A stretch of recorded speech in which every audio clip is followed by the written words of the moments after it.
Hoje nós vamos começar a terceira parte e maior das partes de Atos dos Apóstolos, né? Quando o Evangelho, de fato, vai ser espalhado para o mundo todo. E é aqui que a gente tem as famosas viagens de Paulo, né? Então é isso que a gente vai ver agora a partir do capítulo 13, capítulo 14, as viagens missionárias de Paulo. Esse mapa aqui, eu gostei dele porque, de certa forma, ele resume em termos de mapa Atos dos Apóstolos, mas ele tem uma configuração um pouquinho diferente do que a gente está seguindo aqui, nessa parte aqui, né? Essas são as palavras de Jesus, né? Aqui está bem pequenininho, né? Receberão poder quando o Espírito Santo descer sobre vocês, serão minhas testemunhas em Jerusalém, em toda a Judéia e Samaria, e até aos confins da terra. Então, Atos 1 ao 8, normalmente, 1 a 7, nós temos aí a igreja mais em Jerusalém. Depois da morte de Estevão, então se amplia para a Judéia e Samaria, né, a igreja, por causa da perseguição que vem. E a partir do capítulo 13, então, é até os confins da terra, né? Chegando com as viagens missionárias de Paulo até os confins da terra. Então, aqui tem um pouquinho diferente, 1 a 5, 6 a 9, 10 a 28, né? Um pouquinho diferente, mas a moral é a mesma, né? É uma estruturação de Lucas, do livro de Lucas, sobre essa passagem de Jesus, né? De que vocês serão minhas testemunhas em Jerusalém, Judéia e Samaria, até os confins da terra.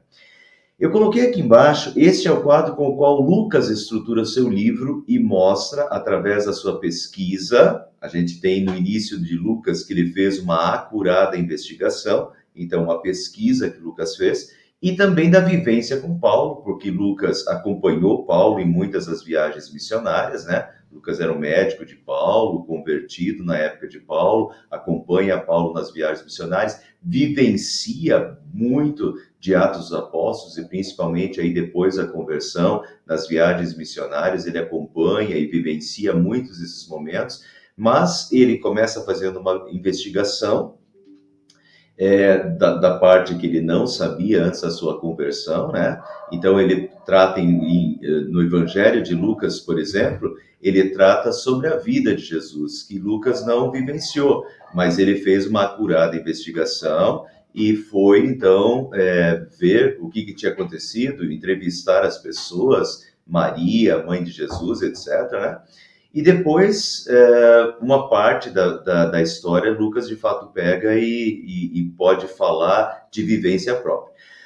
Mas, então, aqui está, digamos, a configuração que Lucas coloca no seu livro para mostrar o cumprimento das palavras de Jesus até onde ele sabe. E daí ele mostra aqui, então, a igreja em Jerusalém, Judéia e Samaria, e até os confins da terra, e ele narra principalmente as viagens missionárias de Paulo, que ele sabia muito bem, até pela boca do próprio apóstolo Paulo. Agora, tem uma outra coisa que Lucas não sabia, e eu quero mostrar para vocês rapidinho. Esse é um outro quadro, e esse quadro aqui é um quadro desconhecido por Lucas, que mostra para onde os outros apóstolos foram e também cumpriram a missão até os confins da terra. Então vejam aqui para onde os 12 apóstolos foram, né? Então o que Lucas está mostrando com as viagens missionárias de Paulo, Jerusalém está aqui, né? É principalmente essa região aqui. Paulo foi até Roma, né? Então principalmente essa região aqui. Mas vejam que os 12 apóstolos, se a gente coloca os 12 apóstolos, nós já temos Rússia, toda essa região para cá, Rússia, Armênia, Pérsia, Índia, Etiópia, né? É uma região bem diferente. Espanha, por exemplo, que a gente viu na semana passada, que provavelmente Tiago, o maior, já tinha ido para a Espanha. Enfim, notem que Atos dos Apóstolos é uma parte da história, é Lucas vendo a concretização das palavras de Jesus e principalmente narrando as viagens missionárias de Paulo. E nas viagens missionárias de Paulo a gente já vê Paulo levando até os confins da terra, sim, Mas quando a gente amplia isso e vê não só Paulo, mas vê todos os apóstolos depois do Pentecostes se espalhando pelo mundo inteiro, então nós vemos ainda numa plenitude o que significou o que Jesus falou, que o evangelho dele iria até os confins da terra, e literalmente isso aconteceu, né? Tanto através dos apóstolos, quanto através da vida do apóstolo Paulo e das viagens missionárias do apóstolo Paulo. Como é Lucas que está narrando em Atos dos Apóstolos, nós vamos nos concentrar agora mais, né, na sequência de Atos, nas viagens missionárias do apóstolo Paulo. Então vamos lá, início do capítulo 13, a missão de Barnabé e Saulo. Na igreja de Antioquia, né, e daí a gente tem que lembrar, Antioquia da Síria, já falamos sobre isso há 2 estudos atrás, no capítulo 11 principalmente. Quem perdeu pode voltar lá, tá gravado, tá?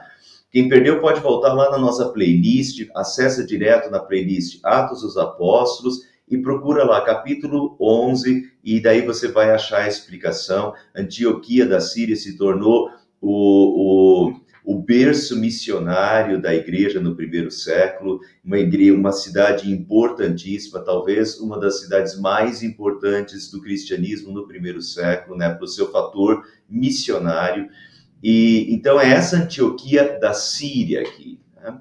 Na igreja de Antioquia havia profetas e mestres: Barnabé, Simeão, chamado Níger, Lúcio de Cirene, Manaém, que fora criado com Herodes, o tetrarca, e Saulo. Vamos ver um pouquinho mais sobre cada um deles. Barnabé a gente já viu, então quem perdeu volta lá também, né? Nos nossos últimos estudos. A gente já falou sobre Barnabé, né? O filho das consolações, esse homem misericordioso com o coração missionário. Então nós já falamos sobre ele anteriormente. Então, Barnabé é um desses profetas e mestres que está em Antioquia. A gente viu nos últimos estudos que Barnabé foi para Tarso, né? Tarso fica aqui, e buscou Paulo em Tarso. Então, Paulo estava junto, participando com Barnabé dessa missão, né? Na Antioquia. Mas, além de Barnabé, tem Simeão, chamado Níger. Bem interessante isso daqui, pessoal, porque Níger é negro em latim. Provavelmente, e quando se usava esse termo, geralmente era porque a pessoa tinha vindo de países africanos. Então, provavelmente, Simeão provinha de algum país africano e era negro. E então eles chamavam ele de Níger, em vez de Simeão, chamavam ele de Níger. Se fosse hoje, já seria visto como bullying, né? Hoje em dia não pode mais chamar alguém de negro, né?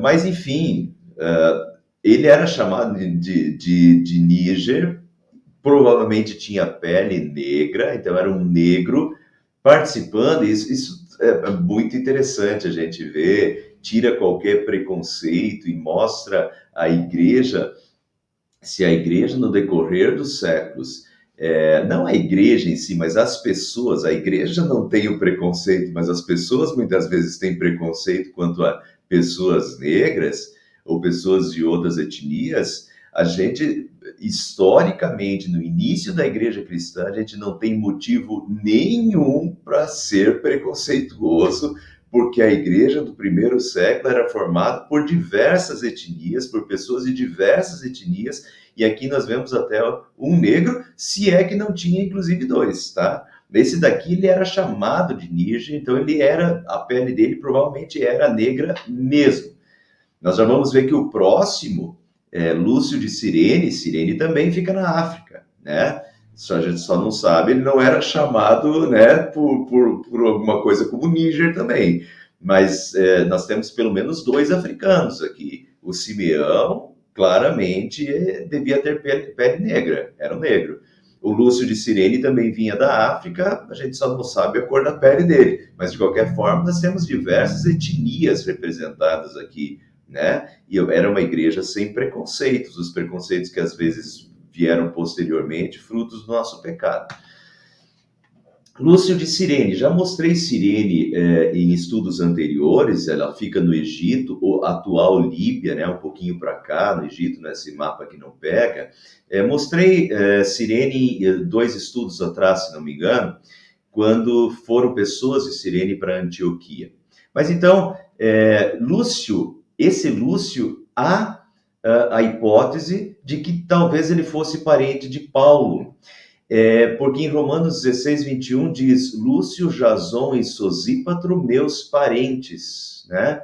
Então, talvez esse Lúcio aqui fosse um desses parentes de Paulo. É bem interessante, a gente não tem tempo para conversar isso agora, mas um tempo atrás estava me chamando a atenção nas cartas de Paulo, quando Paulo fala do nome das pessoas, normalmente no final das cartas, quantos parentes de Paulo foram convertidos. É bem interessante isso, viu?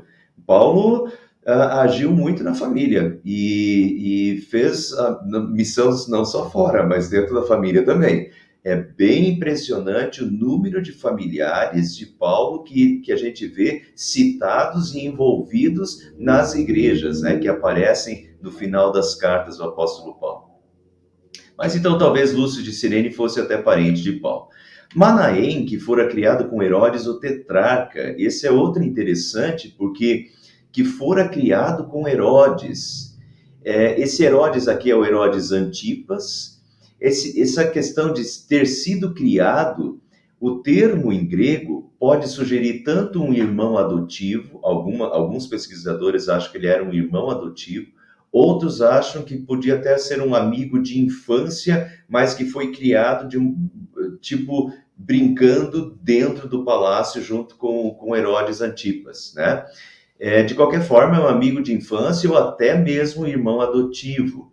E esse Herodes Antipas é aquele que mandou decapitar João Batista, pessoal, tá? E participou do julgamento de Jesus. Então aqui a gente pode ver os dois tomaram rumos completamente diferentes de vida, né? Você vê duas pessoas criadas juntas, né? Talvez até irmãos adotivos ou pelo menos criados juntos, amigos de infância, mas que tomaram direções completamente opostas, e um deles matando João Batista, né? E meio imoral toda aquela história dele né, com a mulher lá, com a Herodias e com a filha, né? Uma história imoral.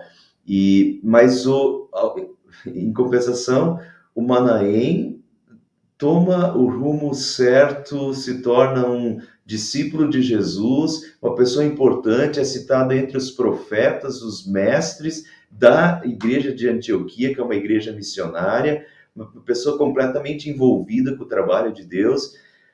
Você vê, né, que a gente fala assim, ó, cuide com os amigos e cuide né, com quem você anda, e é verdade, né? Mas você vê como é possível também que amigos de infância tomem rumos completamente diferentes, né? Manaém tomou o rumo certo, escolheu o caminho certo, se tornou um discípulo e uma pessoa importante aí na história da igreja cristã. E finalmente Saulo, né? E desse ponto em diante, do capítulo 13 de Atos dos Apóstolos em diante, Saulo não vai mais ser chamado de Saulo. Esse momento aqui é o último momento que ele é chamado de Saulo, em Atos. A partir de agora será chamado de Paulo, provavelmente por causa da missão entre os gentios. Paulo preferiu usar a versão grega latina de seu nome. Paulo, em hebraico, é Saul, né, ou Saulo, e em grego, o nome em grego dele seria, né, Paulus, e em latim, Paulus. Então, como ele vai agora para o meio dos romanos, né, dos gregos, dos romanos, dos gentios, né, que não são judeus, a partir desse momento ele começa a usar o nome dele em latim ou em grego, né, que dá praticamente na mesma, Paulos ou Paulus, e para criar essa sintonia um pouquinho maior. E também, uma outra possibilidade é que Saul é tipo filho, um filho dado por Deus, a tradução do nome, um presente de Deus. E o nome Paulo, em grego, significa pequeno ou humilde. E talvez Paulo, depois da conversão dele, e nesse momento agora, ele, e num ato de humildade, ele prefere ser chamado por Paulo, que significa humilde também, né? Pequeno, humilde diante de Deus e da missão que ele tem pela frente. Bem interessante isso. Então vejam, cada um vinha de um lugar, de uma etnia diferente, cada um tinha a sua história pessoal, né? Barnabé, a sua história, Simeão, né? Vindo da África, pele negra, Lúcio de Cirene, lá, a atual Líbia, de outro lugar, o Manaém, que foi criado com Herodes que toma um rumo, né, de assassino, e Manaém. Vocês vejam a história de cada um.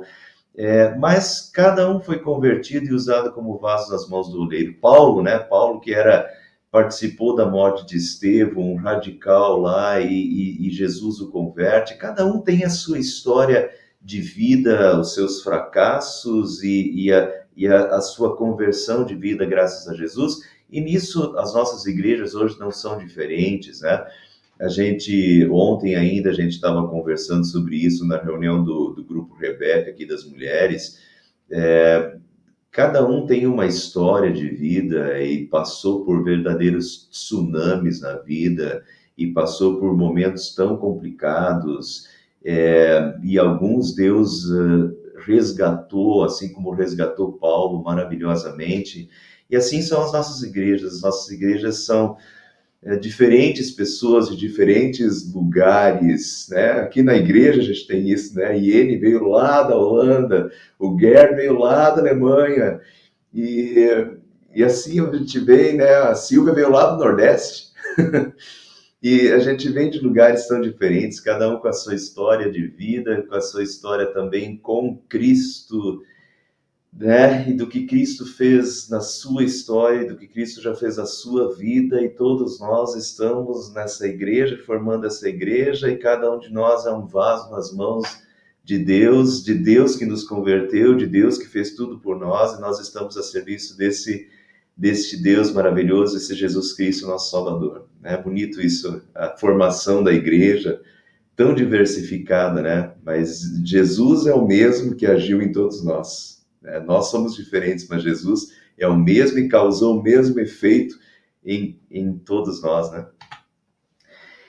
Continuando, então, enquanto adoravam o Senhor e jejuavam, essa igreja em Antioquia e essas pessoas aqui, né, Barnabé, Simeão, Lúcio, Manaém e Saulo, enquanto adoravam o Senhor e jejuavam, disse o Espírito Santo: separe-me, Barnabé e Saulo, para a obra que os tenho chamado. Assim, depois de jejuar e orar, impuseram-lhes as mãos e os enviaram. E agora Paulo e Barnabé vão começar a primeira, que nós hoje chamamos de a primeira viagem missionária, né?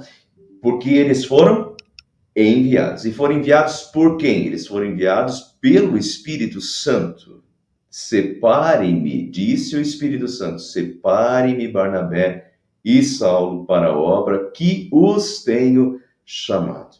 Até este momento, a missão havia acontecido de modo informal, né? Cada um, por causa da perseguição, teve que se espalhar, ir para outras regiões, né?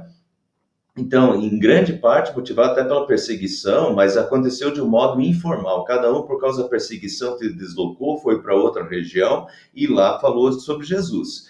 Perfeito. Agora, aqui nós temos algo formal. O Espírito Santo chamando, o Espírito Santo falando a esses profetas na igreja de Antioquia, e o Espírito Santo dizendo para separar Barnabé e Saulo e para enviá-los, né, na obra que os tenho chamado, para enviar esses. Então, aqui tem um esforço consciente, ordenado pelo Espírito Santo, e formal, de uma igreja enviar missionários, tá?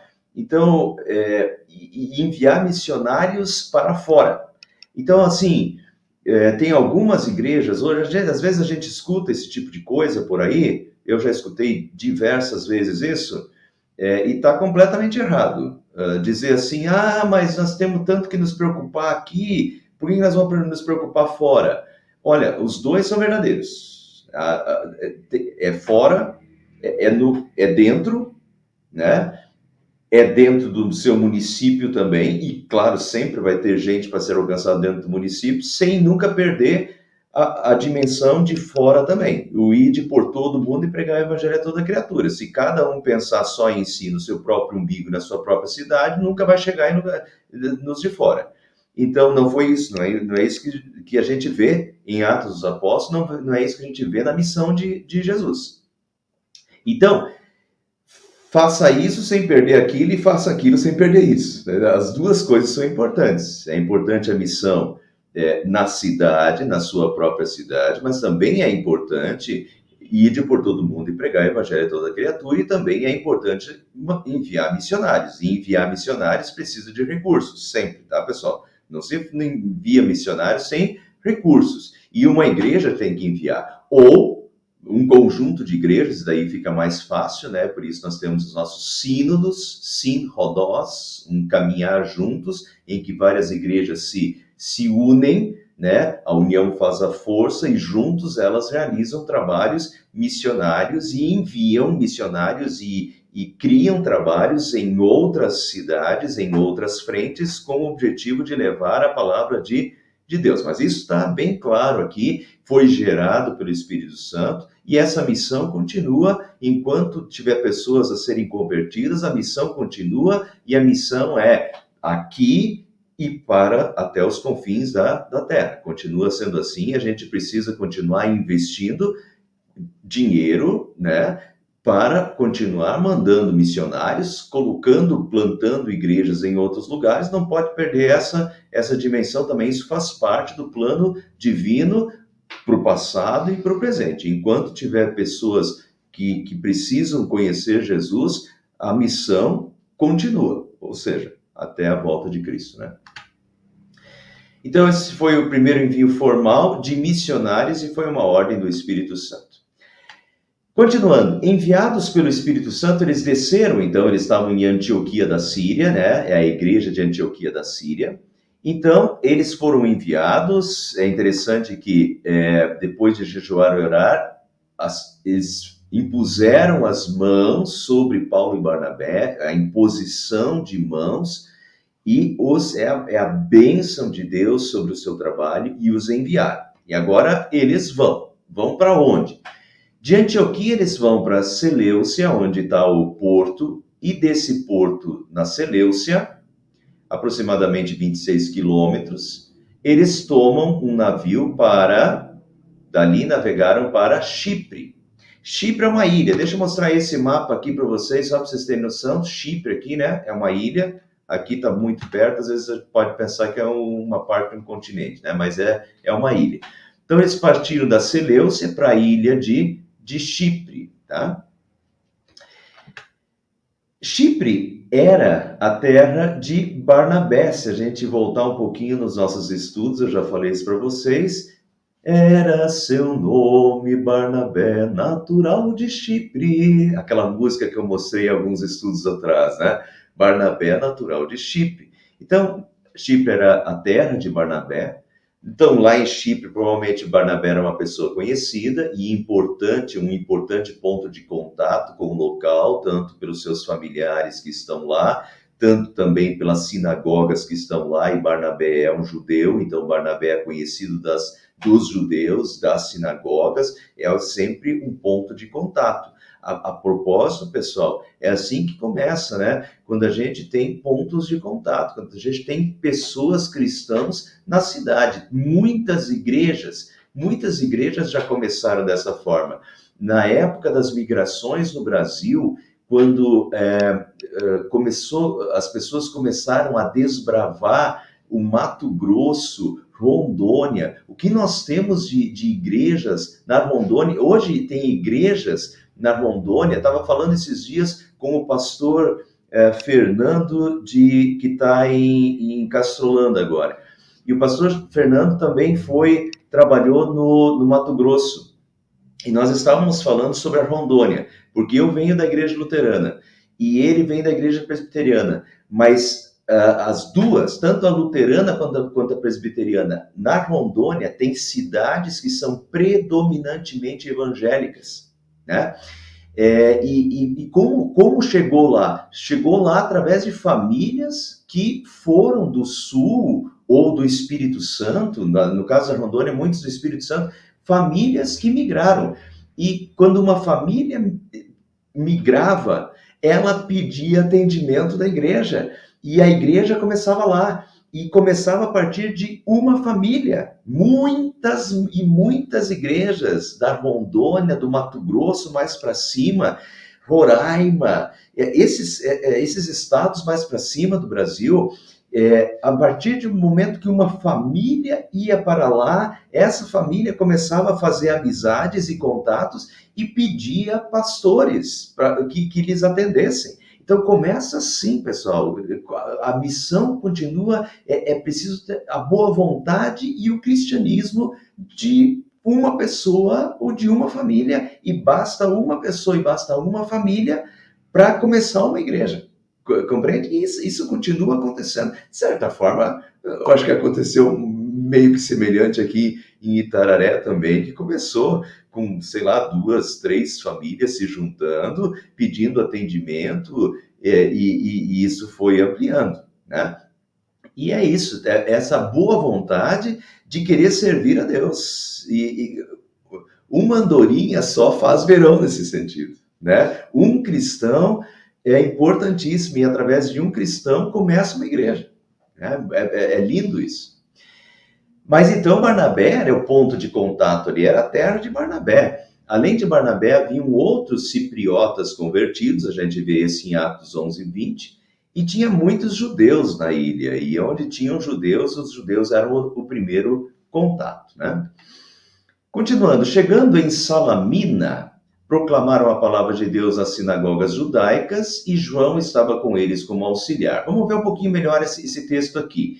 Chegando em Salamina, o que é Salamina? Salamina era a capital de Chipre, tá? Era a cidade mais importante de Chipre, ficava aqui.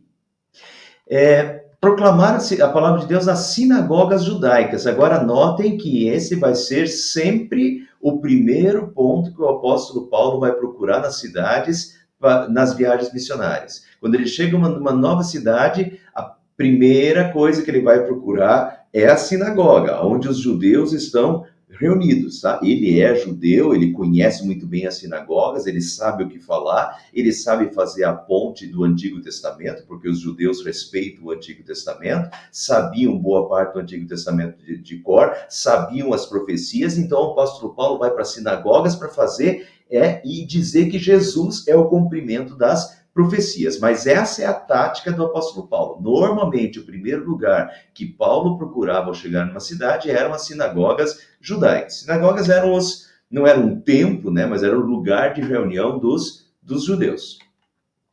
E João, que João é esse? Não é o apóstolo João, mas é João Marcos, que nós também já vimos na semana passada, retrasado, o filho de Maria, onde Pedro foi na casa, lá quando ele foi liberto da prisão. João Marcos é o que escreve o Evangelho de Marcos também, mas é esse João Marcos aqui que foi junto com Barnabé. João Marcos é primo de Barnabé, inclusive, né? Nós já vimos isso em estudos passados. É esse João Marcos, não o apóstolo João, mas João Marcos, que vai junto com Barnabé e com Paulo para essa viagem missionária, para servir como auxiliar. Vai dar uma encrenca aí, mas vamos lá, que daqui a pouco eu explico. Viajaram por toda a ilha até que chegaram a Pafos. Isso dá 145 quilômetros aqui, tá? De ilha aqui, ó, de uma ponta a outra. E Pafos era a cidade de residência do governador romano em Chipre. Por mais que Salamina era a cidade mais importante, o governador romano em Chipre morava em Pafos. Então, Pafos era uma cidade muito importante também. Eles atravessaram a ilha, né? Viajaram por toda a ilha até que chegaram a Pafos. Ali encontraram um judeu chamado Bar Jesus, que praticava magia e era falso profeta. Ele era assessor do procônsul Sérgio Paulo. O procônsul, sendo homem culto, mandou chamar Barnabé e Saulo porque queria ouvir a palavra de Deus. Mas Elimas, o mágico, esse é o significado do seu nome, portanto, o Bar Jesus aqui é o mesmo Elimas, tá? Elimas, o mágico, esse é o significado do seu nome, opôs-se a eles e tentava desviar da fé o procônsul, porque na época tinha muito desses magos e leitores de futuro e tal, e ele era assessor do procônsul lá, o procônsul usava os seus serviços. E vendo que o procônsul estava, né, tendencioso para Barnabé e para Saulo, e vendo que isso ele ia perder o emprego dele, o Elimas se voltou contra e se opôs a eles e tentava desviar da fé o procônsul. Né? Vamos primeiro ver o que é esse procônsul, porque é uma figura importantíssima. O procônsul era governador da província ligado ao Senado romano. Para vocês terem uma ideia, Pilatos não é chamado de procônsul, por exemplo. Pilatos não é procônsul. Pilatos é um governador lá ligado ao Império Romano, lá na Judéia, mas ele não tem o título de procônsul. Procônsul era alguém que era ligado ao Senado de Roma. Só precisa ter ideia da importância desse homem aqui, que vai ser convertido ao cristianismo. Então, o Elimas, o mágico, está se opondo, tentando desviar da fé ao procônsul. Então, Saulo, também chamado Paulo, olha aí, Saulo, também chamado Paulo, de agora em diante ele vai querer ser chamado só de Paulo, cheio do Espírito Santo, olhou firmemente para Elimas e disse: filho do diabo e inimigo de tudo que é justo, você está cheio de toda espécie de engano e de maldade. Quando é que vai parar de perverter os retos caminhos do Senhor? Saiba agora que a mão do Senhor está contra você e você ficará cego e incapaz de ver a luz do sol durante algum tempo. Imediatamente vieram sobre ele névoa e escuridão, e ele, tateando, procurava quem o guiasse pela mão. O procônsul, vendo o que havia acontecido, creu, profundamente impressionado com o ensino do Senhor. E aqui, muitos desses milagres eram feitos justamente para que as pessoas, né, crescem. Isso era necessário nesses primeiros tempos em que o evangelho estava chegando a lugares desconhecidos, a pessoas desconhecidas. Eu não incentivo ninguém a depender de milagres hoje. Nós já somos cristãos, nós já cremos em Deus, nós já sabemos o poder de Deus e a gente continua orando, sim, pedindo milagres se a gente precisa deles. Agora, eu não aconselho ninguém depender de milagres. Agora, nesse primeiro século, em que está se chegando a regiões nunca antes, onde o evangelho ainda é uma novidade para pessoas para quem o evangelho é uma novidade, então os milagres, eles eram realmente um chamariz, e os milagres eram uma prova contundente do poder de Deus, e necessária, e foram usados, né, sob a ação do Espírito Santo. E aqui, claramente aconteceu isso, quando Elimas, esse mago que está tentando desviar da fé, fica cego, o procônsul, vendo isso, creu, profundamente impressionado com o ensino do Senhor. Então, poxa vida, um procônsul, né, ligado ao Senado romano, a importância que isso teve para a ilha de Chipre, e a ilha de Chipre acaba se tornando um segundo ponto missionário, uma igreja muito próspera nesse primeiro século. Continuando, de Pafos, agora eles saem da ilha de Chipre e navegam até Pergue. Né? Paulo e seus companheiros navegaram para Pergue, ou Perge, na Panfilha. João os deixou ali e voltou para Jerusalém. Então, nesse momento aqui, em Perge, o João Marcos, os deixou ali e voltou para Jerusalém. Não sabemos o que aconteceu. O que a gente sabe é que Paulo ficou chateado com o negócio. Paulo ficou revoltado com o João Marcos. Ele, tanto, vai dar uma encrenca entre Paulo e Barnabé na segunda viagem missionária, porque Barnabé quer levar João Marcos quer ir junto de novo, e Paulo diz, não vou levar ele mais. Ele já voltou outra vez, né? Então, tipo, Paulo ficou escandalizado com João Marcos, que deu para trás e que voltou no meio da viagem para ir embora, né? E Barnabé daí quer levar João Marcos na segunda viagem, dá uma encrenca, Barnabé acaba indo para um lado com João Marcos e Paulo vai para outro lado. Eles, né?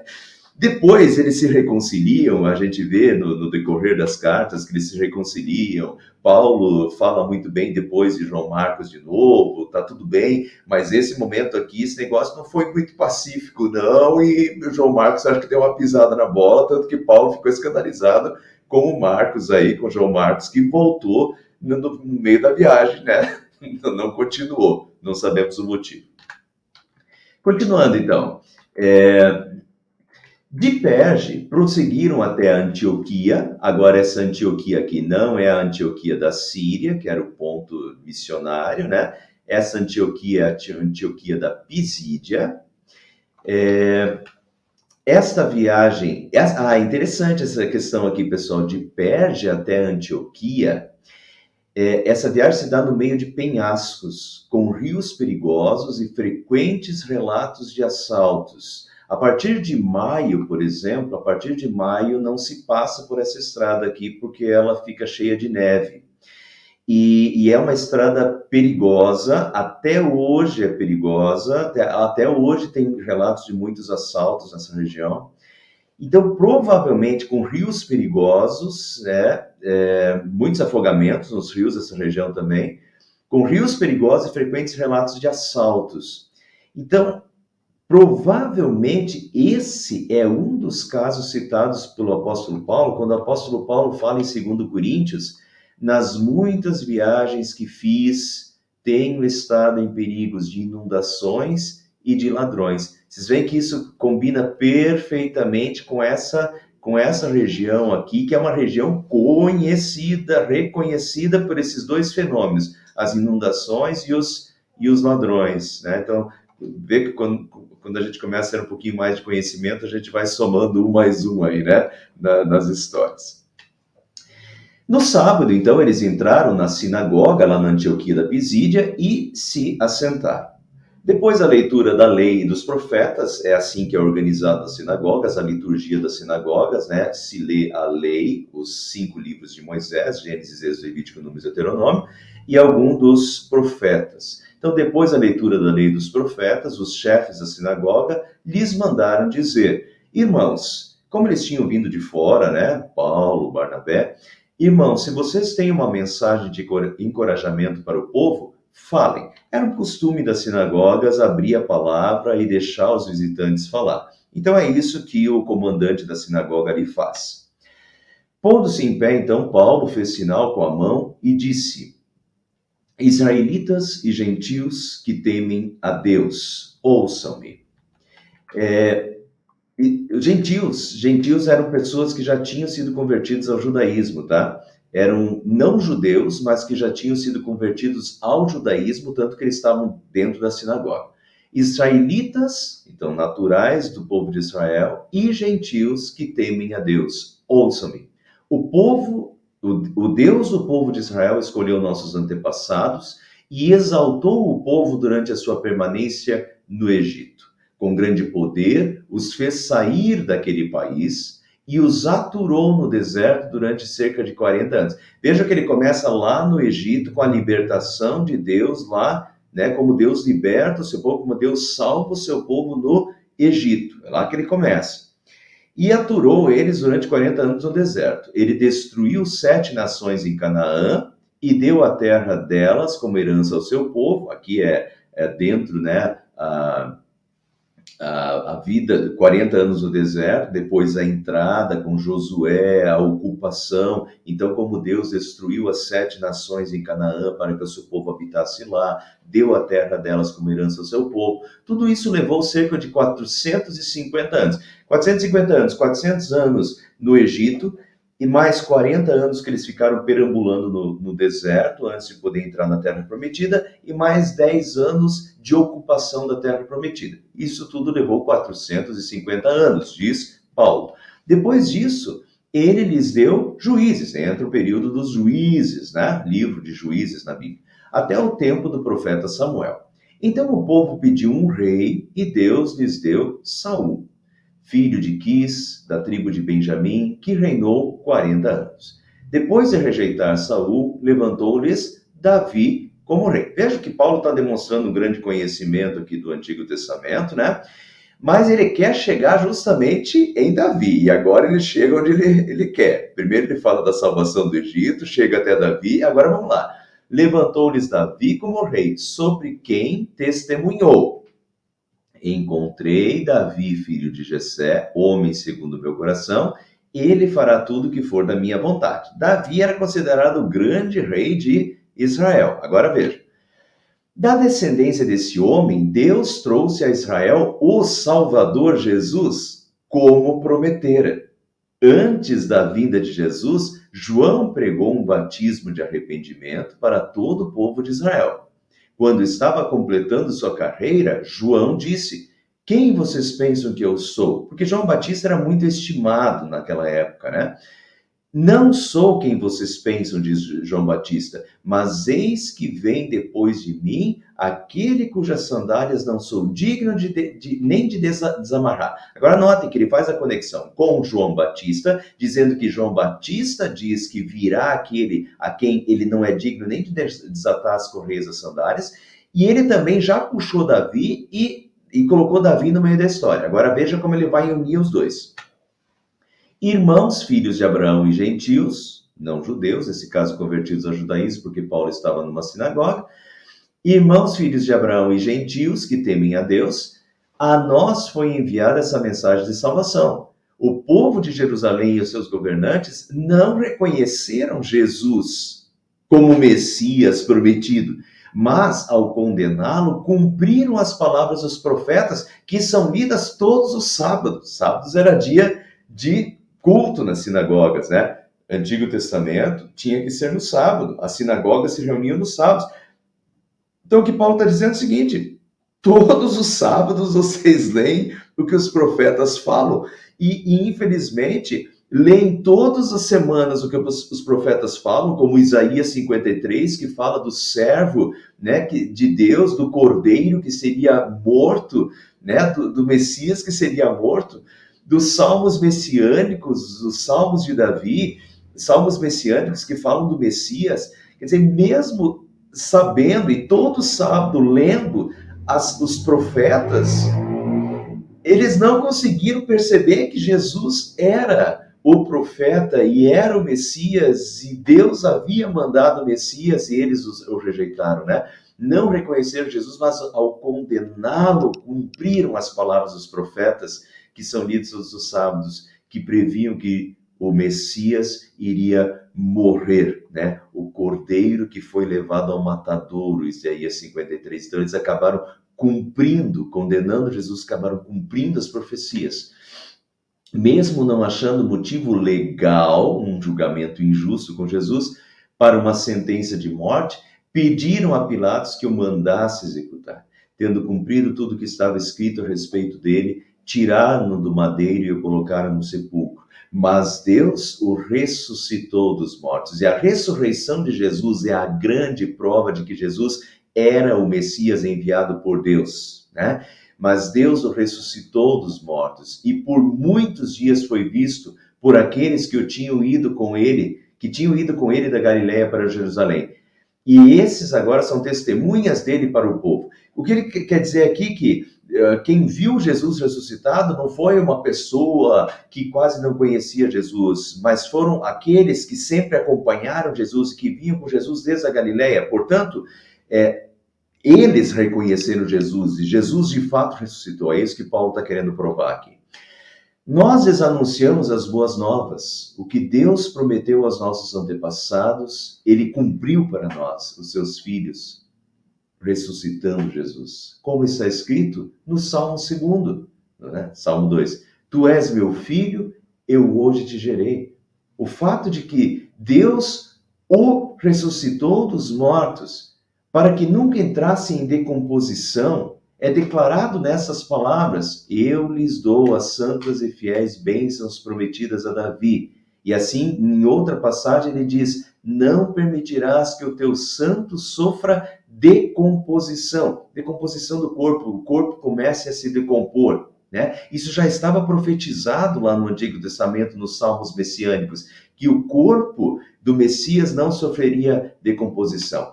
Tendo, pois, agora vejam, tendo, pois, Davi servido ao propósito de Deus em sua geração, adormeceu, foi sepultado com os seus antepassados e o seu corpo se decompôs. Portanto, esse salmo de Davi, no qual Deus diz que o seu rei, o seu santo não sofreria decomposição, ele não se aplica a Davi, e Deus não estava falando de Davi, porque Davi morreu e se decompôs.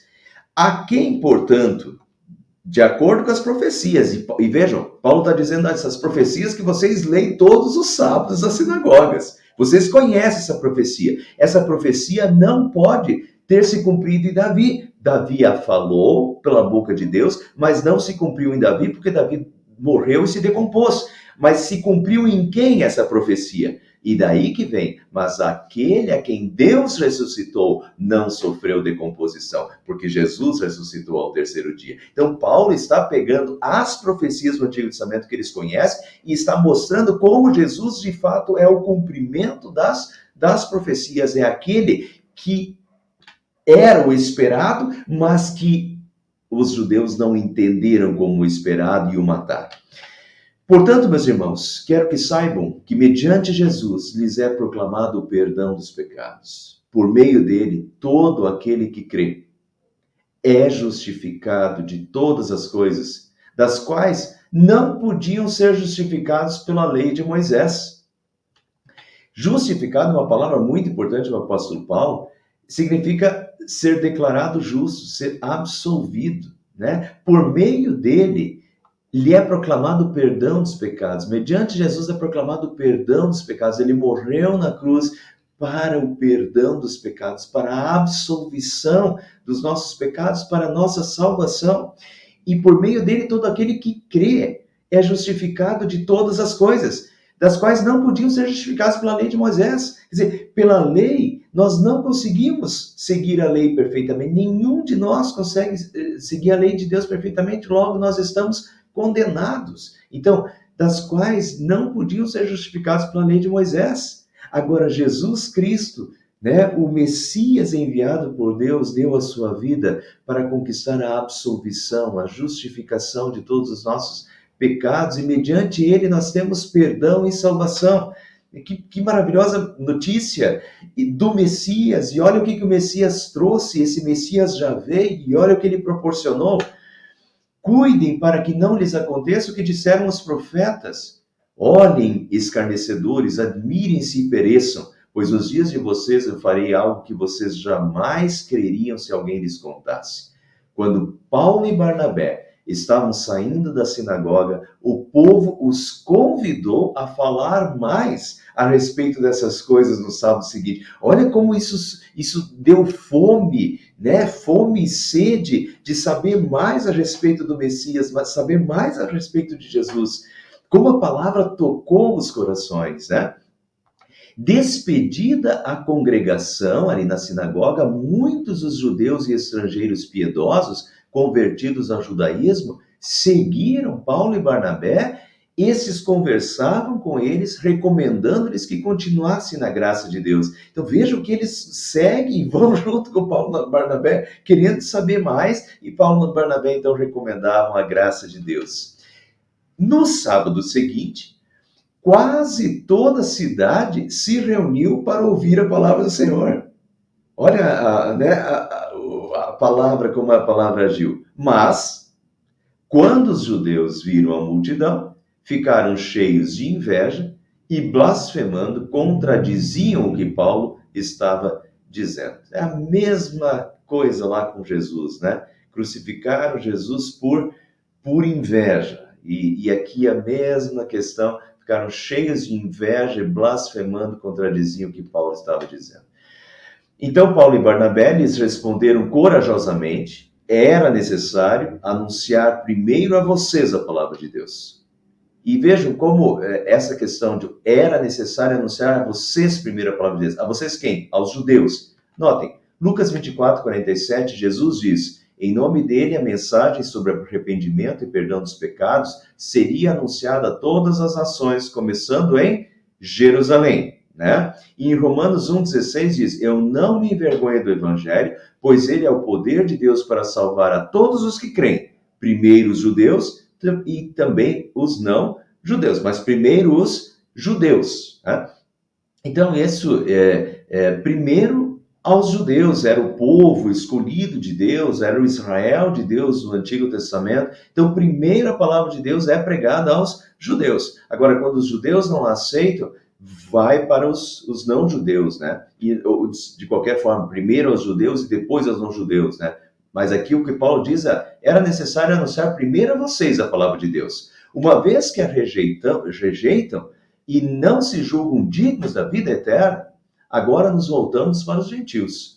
Pois assim o Senhor nos ordenou: eu fiz de você luz para os gentios, para que você leve a salvação até os confins da terra. E aqui Paulo está citando o profeta Isaías, capítulo 49, versículo 6. Portanto, isso de levar o evangelho aos gentios, por mais que estava sendo uma dúvida no início da igreja cristã, já estava lá no Antigo Testamento, no profeta Isaías, e Paulo mostra isso para eles. Então Paulo diz assim, olha, se vocês estão rejeitando a palavra, agora nós vamos para os gentios. Ouvindo isso, os gentios, aqueles que não eram judeus, alegraram-se e bendisseram a palavra do Senhor e creram todos aqueles que haviam sido designados para a vida eterna.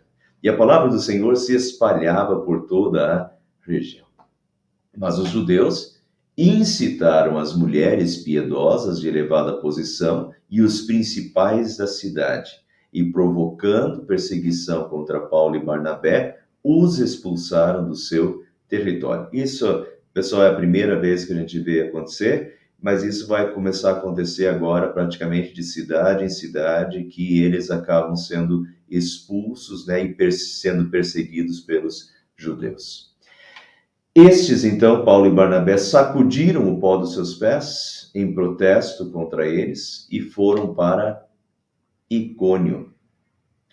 Essa é um costume, vem lá de Mateus 10:14, né? Jesus diz para os discípulos, e se em alguma casa ou cidade as pessoas não quiserem recebê-los, nem ouvi-los, saiam daquele lugar e na saída sacudam o pó das suas sandálias como sinal de protesto contra aquela gente. Então, Paulo e Barnabé, né, sacudiram o pó dos seus pés em Antioquia, em protesto contra eles, e foram adiante, foram para Icônio. Mas, lembre-se, o evangelho surtiu resultado e muitos gentios festejaram e queriam ouvir ele no segundo sábado, deu a confusão com os judeus, mas muitos creram, né? E é sempre assim, a palavra de Deus pregada vai suscitar rejeição em alguns, mas também vai tocar outros. E por isso a gente não pode deixar de falar, de anunciar. Muitos não vão aceitar. Mas quando se prega, né, por mais que você pense que nada vai acontecer, ou que mais você pense que ninguém vai ser convertido, mas a palavra de Deus, né, ela age pelo Espírito Santo no coração e converte. Então, a palavra de Deus surtiu efeito, né? E vai ser assim em cada cidade. Apesar da perseguição, sempre a palavra de Deus não volta vazia. E os discípulos continuavam cheios de alegria e do Espírito Santo, apesar da perseguição, apesar do que acontece com os judeus, os discípulos continuam cheios de alegria e do Espírito Santo. E daí, aqui, né, eles foram para Icônio, e daí nós vamos terminar por aqui, porque em Icônio é a continuação da história, mas já é o capítulo 14, e esse fica então para semana que vem, né? Então, a semana que vem a gente continua agora com a igreja em Icônio. Capítulo 14, daí termina a primeira viagem missionária de Paulo. Paulo vai para Icônio, Listra e Derbe, depois ele volta e termina a primeira viagem missionária, que é a mais curta de todas. A mais curta de todas, mas durou 1 ano e meio. É uma viagem um pouquinho longa, né? Tudo isso dura 1 ano e meio. Mas então, a semana que vem a gente continua vamos ver o que aconteceu em Icônio, Listra e Derbe, e daí a gente finaliza a primeira viagem missionária. Hoje a gente viu Salamina, Pafos, né? Pafos, a questão com o mágico lá, com o Elimas, também a conversão do procônsul, né? Em Antioquia, esse lado muito positivo de que a palavra de Deus foi recebida com alegria e gerou curiosidade de querer saber mais sobre Jesus, mas também já a gente começa a notar, e vai ser uma característica de todas as viagens missionárias, a perseguição dos judeus, né? A sinagoga é o primeiro lugar que Paulo vai, o primeiro lugar que Paulo fala, mas também é o primeiro lugar que Paulo acha a perseguição dos judeus. Mas em todos os lugares a palavra não volta vazia, e em todos os lugares os que ouvem, alguns vão perseguir, mas outros também vão ser convertidos. E isso é um incentivo para a gente. É assim hoje também. Quando você fala, muitos não vão aceitar, mas muitos também vão crer pela ação do Espírito Santo. E para os que creem, é uma transformação de vida, é uma alegria e é vida eterna graças a Jesus, né? E isso é motivador para nós. Lembrando sempre que está tudo gravado lá, quem perdeu estudos anteriores, está toda a série. Esses dias alguém me pediu, né? Semana passada até alguém me pediu, pastor, perdi o capítulo 6 ou 7, não me lembro qual era. Você pode mandar para mim? Tranquilo. É bem tranquilo porque está tudo gravado, tá? E até para quem, se você for recomendar esses estudos para alguém, recomende que a pessoa entre lá na página do YouTube da igreja, né? No canal da igreja, lá, Igreja Evangélica Reformada de Itararé, entra na playlist da igreja e na playlist da igreja clica em Atos dos Apóstolos, né? Porque daí você já tem, hoje é quarta-feira, normalmente na quinta ou na sexta, depende dos meus estudos bíblicos aqui, às vezes é sexta-feira, às vezes é quinta-feira, eu faço a edição, eu corto partes do estudo, deixo ele mais enxuto. Então, para quem não assiste ao vivo, e mesmo se você um dia desse perder, ao vivo sempre tem um sabor especial, mas se você perder ao vivo, vai direto depois lá na playlist, depois de uns 2 ou 3 dias, né, que eu já fiz a edição, vai lá e você vai ter um estudo mais enxuto, inclusive. Mas está toda a série lá, se perdeu algum deles, volta lá que tá tudo bem editadinho lá, tá bem?